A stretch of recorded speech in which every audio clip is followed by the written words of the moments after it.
German press agency. The first question is for both presidents. Do you agree with President Trump that there is no need for a ceasefire and that peace talks must begin immediately?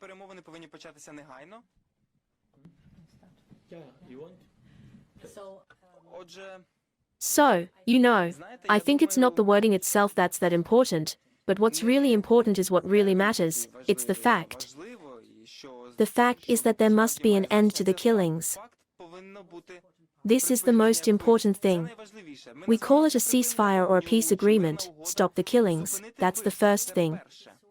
That is why it is so important, as soon as possible, to have a trilateral meeting between the President of Ukraine, the President of the United States and Russia.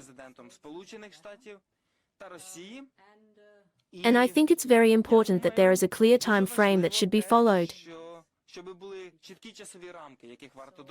It's not about deadlines, it's about content, it's important.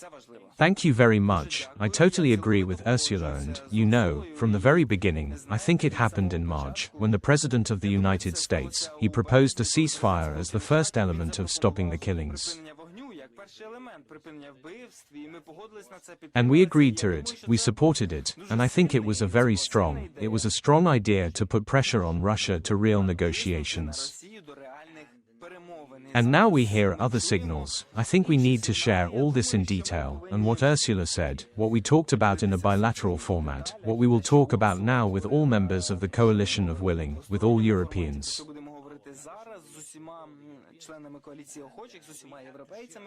And we must share all our thoughts with President Trump.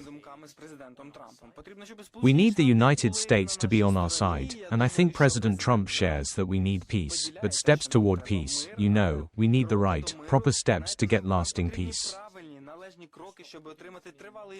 Stopping Putin does not mean giving Putin a pause, but stopping and giving lasting peace to all of us. Thank you. Thanks. Second and last question. Thanks. Alina Abramovich, Radio Liberty. Mr. President, Putin said that he understands that Ukraine needs security guarantees. You've already had a conversation with President Trump. Tell me, did he voice Russia's vision of security guarantees for Ukraine that are acceptable to Russia? What security guarantees are acceptable for Ukraine? Are we referring to actual troops on the ground, or is this the fifth article where you explain your vision of it? Are your moods stable, or is there a warning things may go as they did on February 28 in the White House? Thanks. And I apologize if I can also ask Madam President a question. I think that was one question because you had a call. Thank you very much. Thanks. Thank you for asking. First of all, I don't know what Putin and President Trump really talked about. And I want a lot of details President Trump told me, then to European leaders. And the fact that President Trump said a signal about the guarantee of security, for me it is much more important than Putin's thoughts. Because Putin will not give any security guarantees. A guarantee of security is a strong army. Only Ukraine can give this. Funding for this army can only be given, I believe, by Europe. Weapons for this army can be provided by our domestic production, European production, but there are scarce things that are available only in the United States of America. These, I believe, are security guarantees. Are they involving? Are there troops on the ground? Whether there is such protection as some other states in the sky, you know what?